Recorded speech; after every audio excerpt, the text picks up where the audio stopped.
ඕන කොල්ලෝ ඉන්නවා නම් නිකමට හරි පොඩ්ඩක් මේ පිස්සු ආට්ටුවට ගොඩ වෙලා බලන්න විපාක දිහා. ලස්සන මිනිස්සු පිස්සු හැදිලා දොඩවන හැටි. අවම විපාකයයි. අඩු වයසෙන් මැරෙනවා කියන්නේ ප්‍රාණඝාතයේ අවම විපාක.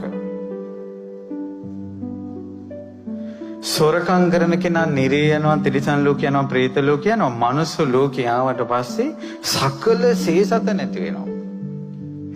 ඒක සොරකමේ අවම විපාක තමයි සකල සේසත නැති වෙනවා. ඊළඟට වැරදි කාමසේනේ විපාකයක් තමයි අවම මනුස්ස ලෝකේ.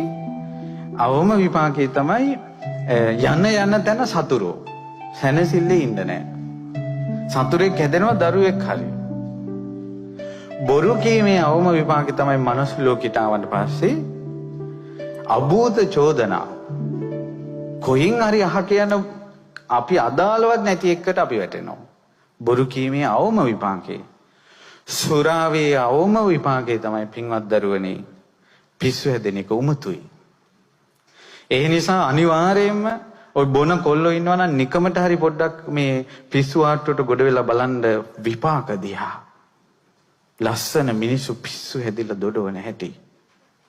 අවම විපාකය. අනුකම්පාවෙන්ද බුදුරජාණන් වහන්සේ අපිට සීලය වදාළේ.